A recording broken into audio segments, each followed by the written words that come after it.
नमस्कार मेरे प्यारे दोस्तों, मैं हूं आपका होस्ट शेफ धीरज। अगर आप अभी इंडियन आर्मी ज्वाइन करना चाहते हैं और आप चाहते हैं कि भैया वहां पे एज अ ऑफिसर भर्ती हो जाएं और आपके पास एक होटल मैनेजमेंट का डिप्लोमा है जो कि 1 साल का होना चाहिए, ठीक है। या तो आपका कैटरिंग में हो या फिर आपका होटल मैनेजमेंट में हो और आप 12वीं पास हो तो आप भी इंडियन आर्मी को ज्वाइन कर सकते हैं। यहाँ पे आप JCO जूनियर कमीशन ऑफिसर, जी हाँ, ऑफिसर के रैंक पे भर्ती हो सकते हैं। तो बहुत ही अच्छी बात है, जितने भी शेफ लोग हैं हमारे, ठीक है, वो भी चाहे तो ज्वाइन कर सकते हैं। और यहाँ पे जो पे स्केल होता है वो भी बहुत ही ज़्यादा बढ़िया होता है।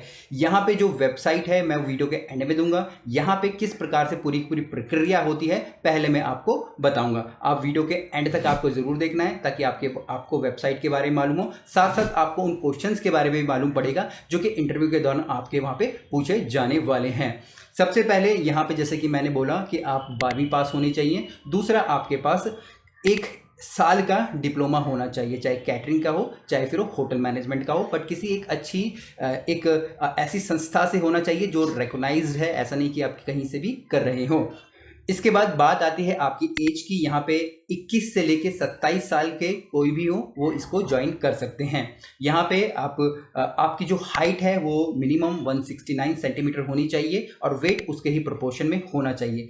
फिजिकल फिटनेस टेस्ट में देखा जाता है यहाँ पे भैया आपको 100 मीटर रेस करनी पड़ती है, 10 पुलअप्स करने पड़ते हैं, जिगजैग की जो बैलेंसिंग है वो करनी पड़ती है और 9 फीट की यहाँ पे जो डिच जंप करनी पड़ती है। यहाँ पे इसके टोटल 100 मार्क्स होते हैं। अगर आप कुछ चीज़ कम करते हो तो आपके जो मार्क उसके हिसाब से यहाँ पे घट जाते हैं। इसकी जो सबसे पहले तैयारी होती है वो होती है आपके CEE, जिसको कि हम लोग कॉमन एंट्रेंस एग्जाम बोलते हैं। वहाँ पे आपको अप्लाई करना पड़ता है। बाकी जो ये सारी कॉमन चीज़ें आपके पास यहाँ पे होनी चाहिए। और यहाँ पे जो इनकी जो भर्ती होती है, जो नियुक्ति होती है, जो इसको कि हम लोग पोस्टिंग बोलती हैं, वो अकेडमीज़ में होती है जहाँ पे कि बाकी के जो स्टाफ्स आते हैं उनको वहाँ पे जो सिखाया जाता है, ट्रेनिंग दी जाती है। तो जो भी लोग हॉस्पिटैलिटी के अंदर एज ऑफिसर के तौर पे काम करना चाहते हैं उनके लिए ये बहुत ही ज़्यादा बेस्ट पोजीशन होती है। यहाँ पे जो रिटन एग्जाम लिया जाता है वो 2 घंटे का होता है और इंटरव्यू के लिए आपको आपके जोन के अनुसार आपको बेंगलुरु या फिर गया के अंदर बुलाया जा सकता है। और उसके बाद यहाँ पे एक फाइनल मेरिट लिस्ट तैयार की जाती है इंटरव्यूज के लिए।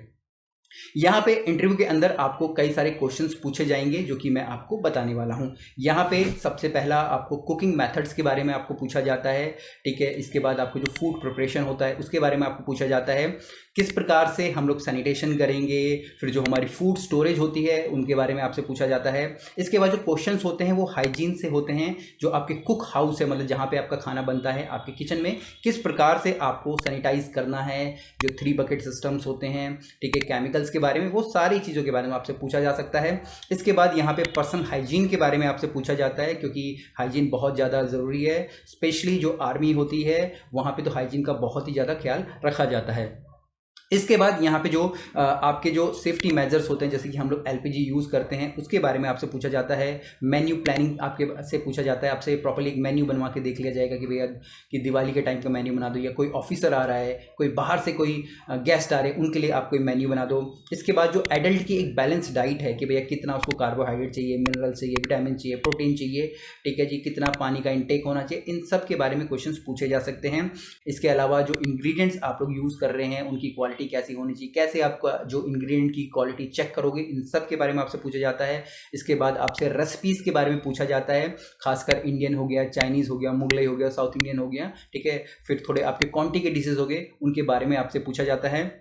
इसके अलावा आपसे जो किचन इक्विपमेंट होते हैं, फ्रिज हो गए, फ्रीजर्स हो गए, आपके जो अलग अलग प्रकार के बर्नर्स होते हैं चाइनीज़ के, इंडियंस के, उनके बारे में आपसे पूछा जाता है। इसके बाद जो डिहाइड्रेटेड फूड हो गए या टिन फूड हो गए, क्योंकि आर्मी में जो खाना बनता है वो तो नॉर्मल होता है, बट जब आप किसी ऐसी जगह पोस्टिंग हो जाए जहाँ पे कि खाना आपको सप्लाई किया जाता है तो वहाँ पे इस तरीके के डिहाइड्रेटेड और टिन्स वाले फूड भी भेजे जाते हैं। तो उसके बारे में भी आपको मालूम होना चाहिए, क्योंकि जब आप एज ए JCO काम कर रहे हैं तो आप वहाँ पे एज ए कैटरिंग ऑफिसर ही हैं और आप इन सब चीज़ों का ध्यान रख रहे हैं। इसके बाद लास्ट में यहाँ पे ब्रेड मेकिंग के बारे में भी आपसे क्वेश्चंस पूछे जा सकते हैं या फिर रेसिपीज आपसे पूछी जा सकती है। तो यही सारे क्वेश्चंस होते हैं। यहाँ पे जो एज क्राइटेरिया है, जो फिजिकल क्राइटेरिया है, और उसके बाद जो कॉमन चीज़ें हैं, CE एग्ज़ाम है वो आपको देना होता है। तो यही सारी चीज़ हैं। अगर आपके पास ये सारी चीज़ें हैं और आपको इन सब का नॉलेज है तो आप भी यहाँ पे अप्लाई कर सकते हैं जेसीओ के लिए, और यहाँ पे आप एक अच्छी, आप बोल सकते हैं, आर्मी के अंदर ऑफिसर की नौकरी